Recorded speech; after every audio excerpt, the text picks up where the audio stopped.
Anda sedang menyaksikan POPKP, Podcast Penyuluhan Kelautan dan Perikanan, tempat di mana ide, inovasi, dan cerita dari dunia kelautan dan perikanan bertemu dalam satu ruangan. Oke, jadi hari ini kita kedatangan tamu spesial, yaitu penyuluh dari Penyuluhan Kelautan dan Perikanan. Baik, Mas boleh perkenalkan namanya siapa? Nama saya Firman Asbula, Mbak, penyuluh perikanan dari Kabupaten Bekasi. Oke, bisa dipanggilnya apa? Biasa sih panggil Pak Firman atau Mas Firman. Oke, aku panggil Mas Firman. Boleh. Ya. Baik, perkenalkan nama saya Yuni. Bisa silakan panggil Mbak Yuni aja biar lebih santai ya. Oke, untuk mengawali pertanyaan hari ini, untuk aku kan adalah orang yang belum banyak tahu nih tentang kehidupan penyuluh tuh gimana sih gitu. Tapi aku mau nanya santai-santai aja ya Mas, boleh ya? Boleh. Nah, pertanyaan ini, kalau pagi-pagi itu tuh penyuluh tuh biasanya lebih dulu langsung datang ke kolam ikan apa ke warung kopi nih? Kalau saya sih biasanya langsung sih ke lokasi sih Mbak. Jadi karena wilayah kerja saya kan di Kabupaten Bekasi Mbak, dan saya tinggal di Rawamangun, itu tepatnya di Jakarta Timur. Jadi untuk perjalanan itu cukup lumayan Mbak, sekitar ya paling cepatnya 2 jam sampai lokasi. Jadi nggak ada nih mampir-mampir ke warung kopi dulu buat sarapan gitu Mas? Enggak sih Mbak. Apa aja sih rutinitas penyuluh yang orang awam ini nggak pernah kepikiran gitu loh? Penyuluh itu lebih banyak kayak jadi detektif sih Mbak. Oh gitu? Iya, jadi kita kadang kan mendeteksi penyebab ikan kena penyakit. Kadang-kadang penyuluh itu jadi ahli gizi dadakan Mbak, gitu kan. Kenapa sih jadi ahli gizi dadakan? Kadang kalau kita lihat ikan itu kan contoh kayak lele, kadang kalau petani ngasih pelet yang tidak sesuai proteinnya Mbak, itu gede palanya ketimbang badannya Mbak. Oh bisa gitu ya? Iya. Padahal yang orang awam khusus kayak saya nih yang sangat-sangat awam banget ini, yang nggak pernah tahu tuh penyuluh tuh menyuluhnya tuh seperti apa sih? Apakah langsung ke hal teknisnya kah? Apakah dilihat permasalahannya dulu kah atau gimana sih Mas? Biasa sih kita lihat permasalahannya dulu sih, gitu kan. Ya sembari mengikuti alur ceritanya si pelaku usaha, baru kita tetap menyesuaikan apa yang dia butuhkan itu sehingga di lapangan, gitu kan. Pernah nggak sih nih kelompok binaan ini tuh malah ngajak penyuluh itu untuk ikut panen bareng? Nah, jadi tuh penyuluh ikut basah-basahan nih di kolam. Pernah sih Mbak, malah itu jadi suatu momen ya Mbak ya, momen khususnya buat penyuluh sebagai awal pendekatan sih Mbak. Jadi mungkin dari panen bersama, jadi mulai kedekatan penyuluh ini biar lebih terasa gitu Mbak. Jadi tidak sekedar kita menyampaikan ini, kadang kan biar pelaku usaha itu mau nih orang rapi diajak nyebur-nyeburan kotor-kotoran gitu kan Mbak. Jadi terjun langsung ke lapangan bareng-bareng gitu ya Mas ya. Nih, kalau ada kelompok binaan yang bandel nggak mau ikut arahan gitu, biasanya tuh jurus manisnya tuh apa sih yang dipakai buat bisa kelompok binaan ini tuh mengikuti arahan dari Mas Firman gitu? Kalau saya sih biasanya ngajak ngopi santai kali Mbak ya. Oh gitu. Ngopi santai, biar biar dia mau terbuka sih Mbak. Jadi keluh kesahnya itu apa di usahanya, terus dia mau terbuka gitu kan, cerita ke penyuluhnya, baru pakai dengan senyuman Mbak. Oh gitu. Iya, biar ini arahan itu tidak maksudnya arahan itu biar kayak saran sebagai teman Mbak. Biar tidak ada gap sih Mbak antara saya, dia pemerintah, dia di pelaku usaha, jadi biar berasa kayak teman aja menyampaikan itu, jadi dari terimanya lebih enak sih.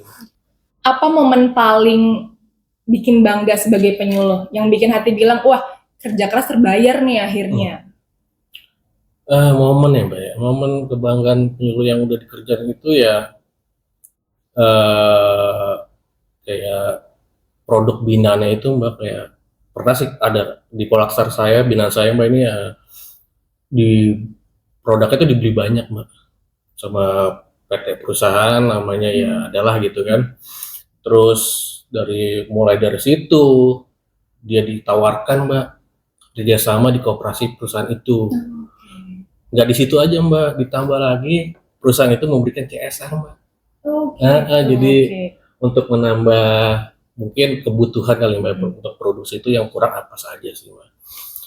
Dan ya kayak saya bisa bisa mendampingi juga Mbak, fasilitasi ya si Polaksar ini untuk mendapatkan bantuan pemerintah juga Mbak. Jadi kayak udah dapet tuh kayaknya senang aja gitu Mbak. Gitu. Jadi secara apa ya, penyuluh itu ya tidak sekedar untuk cerita aja gitu, tapi tindakannya ada. Iya, jadi tuh peran Mas ini benar-benar langsung dirasakan juga ya sama masyarakat Iya, sekitar. alhamdulillah di sih situ. begitu sih Mbak. Kalau penyuluhan itu ada versi behind the scene-nya nggak sih kira-kira apa yang paling lucu? Misalnya ada peserta ketiduran atau malah sibuk makan gorengan nih kalau Mas lagi nyuluh. Pernah sih Mbak, waktu saya lagi menyampaikan materi buku administrasi kelompok Mbak, dan cara mengisinya gitu kan. Banyak kan tuh kan waktu saya sampaikan itu Polaksar Mbak. Ibu-ibunya nggak fokus Mbak. Jadi dia malah mengisi bon atau utang pelanggan di warungnya gitu. Pas saya cek kok lain gitu kan. Terus juga kadang malah produksi dia sibuk ngegosip, dia lagi nyelen kemasan, isinya tidak dimasukkan.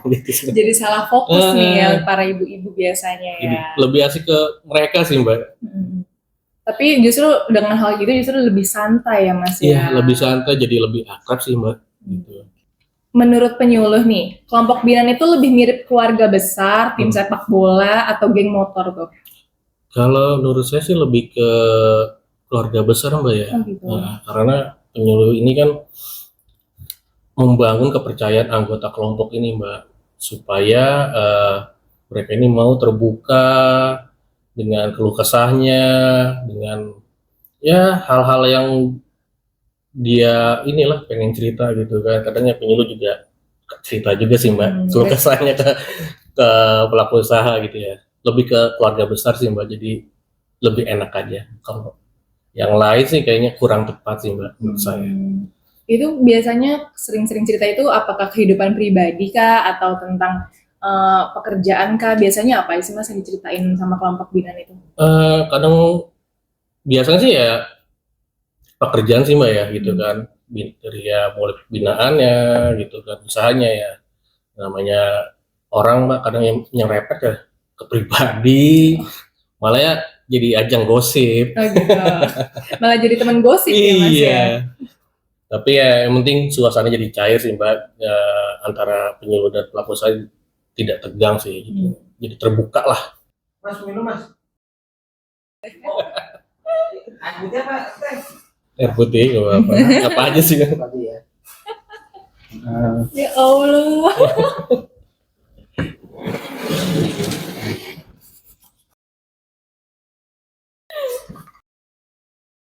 Terima kasih. Nggak usah air putih kos. Salah dasar. Silakan minum boleh Mas. Saya minum Mbak ya. Silakan.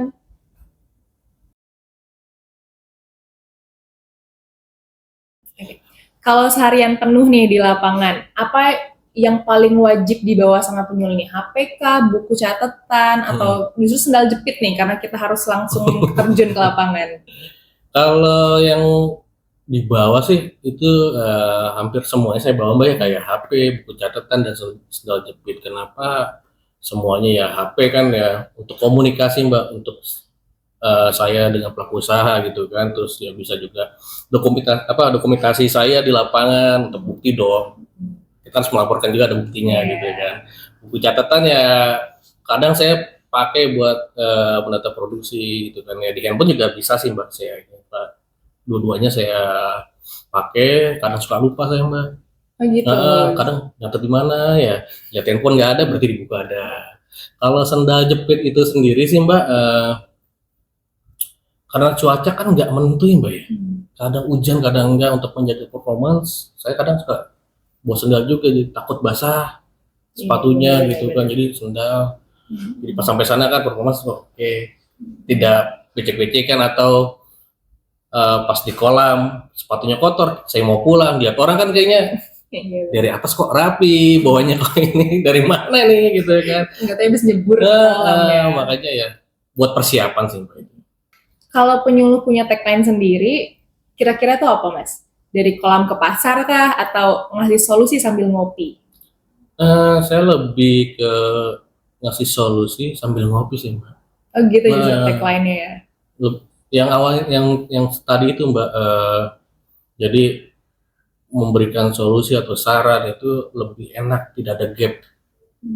Jadi biar mereka tidak terbuka dengan keluh kesahnya itu Mbak. Seperti itu jadinya ya enak aja sih Mbak, santai jadinya. Jadi ngobrol sambil ngopi nih jadi andalan para penyuluh ya untuk ke kelompok Iya, binaannya biar lebih dekat gitu. benar. Jadi ya biar nggak kaku sih Mbak. Ya kalau misalkan nggak kopi sambil apa nyantai sambil ngopi kayaknya kayak di wawancara kayaknya Mbak. Iya. Apalagi masyarakat tuh jadi ngerasanya kaku, Kaku, ya, bener. jadi justru malah takut-takut ya buat Iya, nanya biasanya bener tuh. Mbak. Oke, dari tadi kan kita bahas kelompok binaan nih ya Mas nih. Mas Firman ini nih khususnya tuh membina kelompok apa aja sih? Ada berapa binaan yang Mas pegang gitu?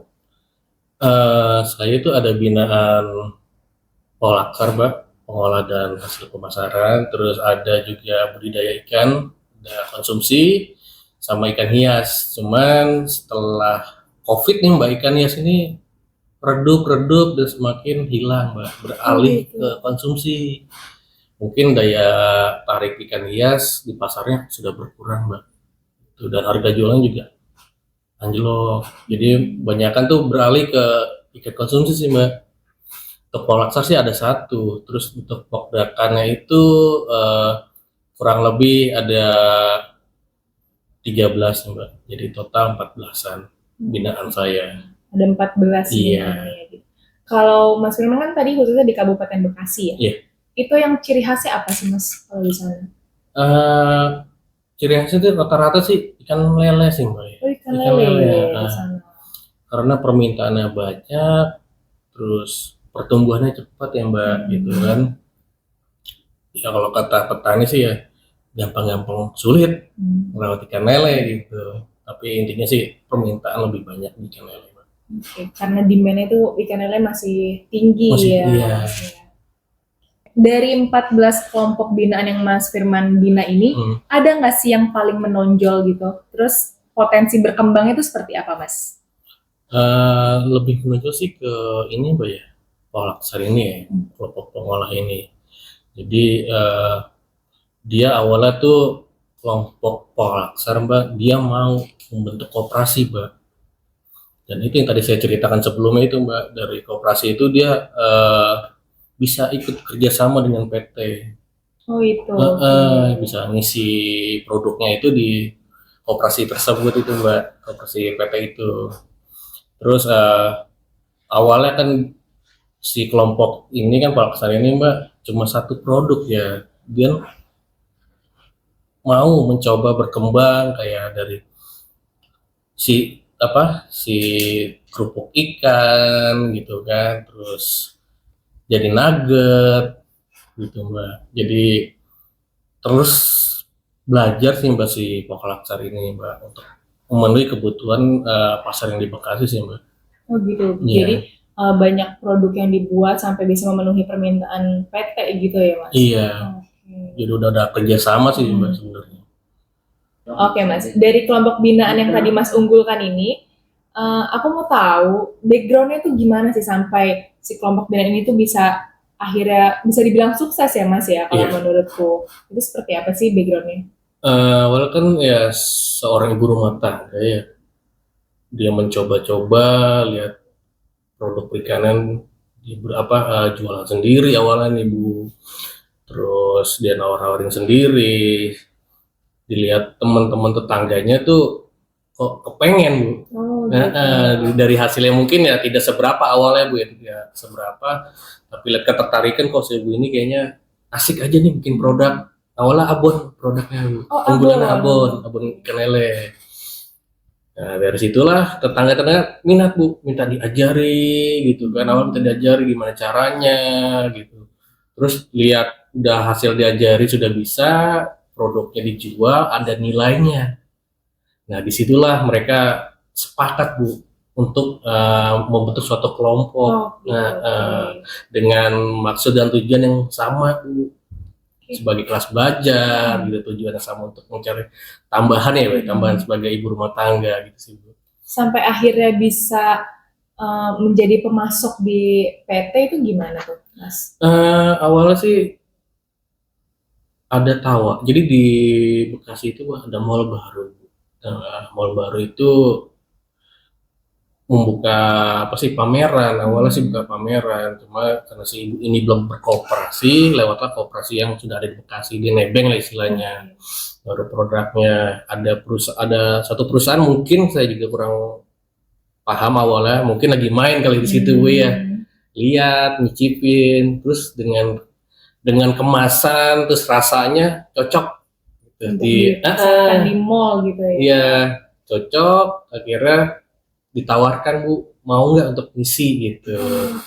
Awalnya sih ya untuk bagi-bagi untuk sebelum lebaran ya gitu ya. Terus setelah itu ditawarin lagi, mau nggak ngisi di koperasi perusahaan gitu. Cocok dengan produknya ya. Cocok dari satu harga, rasa gitu kan.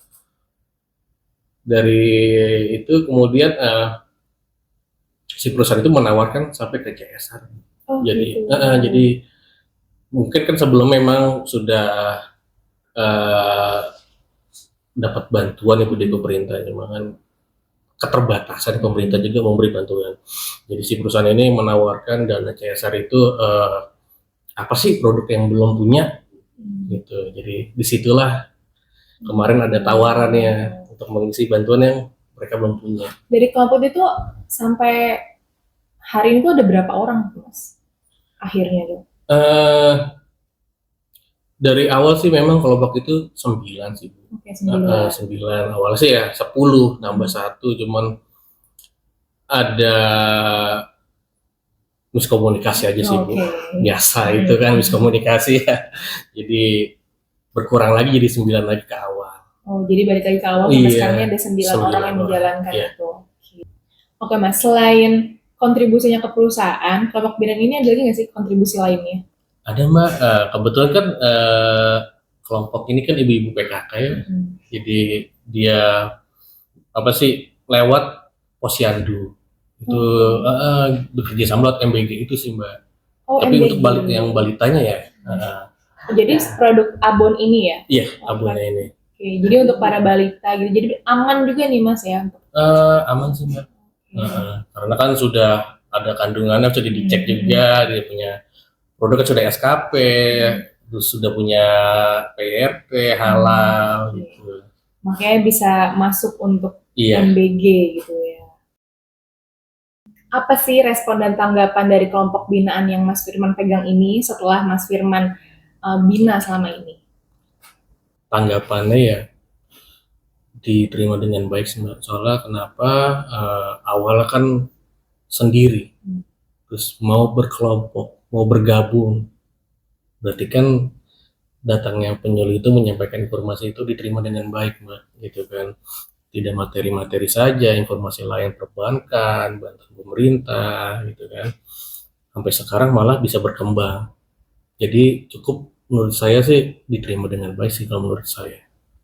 Jadi dari minat mereka yang tinggi juga itu salah satu respon positif ya Mas? Iya benar minatnya. Oke Mas, dengan adanya tagline UMKM naik kelas ini, apa aja sih yang udah penyuluh khususnya dari Kabupaten Bekasi lakukan? Jadi penyuluh itu Mbak tidak hanya mendampingi untuk membuat produknya saja, penyuluh juga mendampingi dalam pemasarannya Mbak. Gitu Mbak. Jadi masuk ke gerai-gerai atau pameran-pameran yang diadakan oleh instansi, kadang-kadang juga ada suka membuat pameran bazar seperti itu Mbak, atau pameran-pameran lainnya.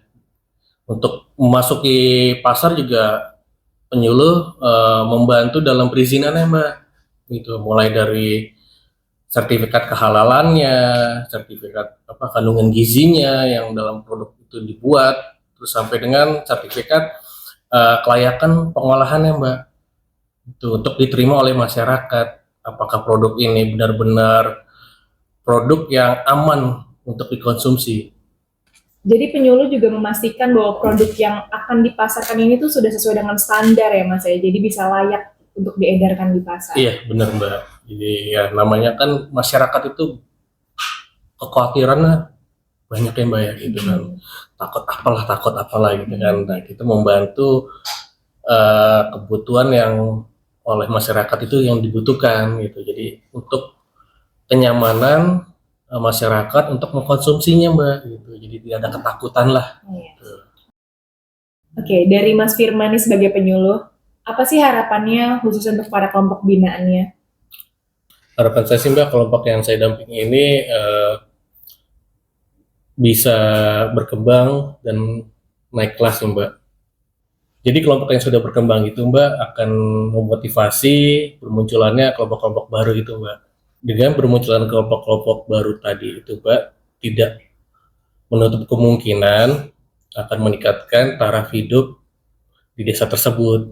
Oke, jadi dengan kelompok binaan Mas yang sudah berkembang ini, itu bisa menjadi motivasi ya untuk orang-orang sekitar untuk membentuk kelompok baru yang itu tuh malah bisa meningkatkan pendapatan mereka dan bahkan desa itu pun bisa jadi lebih meningkat taraf hidupnya gitu ya Mas? Benar sekali Mbak, seperti itu. Oke, ternyata banyak ya Mas ya hal yang penyuluh lakukan untuk terjun langsung ke masyarakat itu dari mulai ngopi bareng sambil memberikan suluhan dengan santai dan masyarakat menerimanya juga lebih santai gitu ya Mas. Sampai bahkan mendengarkan keluh kesah masyarakat seperti apa yang diinginkan gitu. Bahkan cerita-cerita pribadi pun juga disampaikan ya ke Mas Firman itu seperti apa kan di lapangan itu. Sampai akhirnya kelompok binaan Mas Firman ini bisa menjadi pemasok di perusahaan dan bahkan jadi bergabung juga ikut di program MBG ya Mas ya gitu. Oke, semoga dengan obrolan kita kali ini tuh bisa menjadi insight yang baru untuk masyarakat yang mendengarkan dan menyaksikan podcast ini. Baik, terima kasih Mas Firman udah ngobrol-ngobrol. Terima kasih sudah diundang. Oke, Mitra Pusluh KP, sampai jumpa di podcast penyuluhan kelautan dan perikanan selanjutnya. Bye-bye.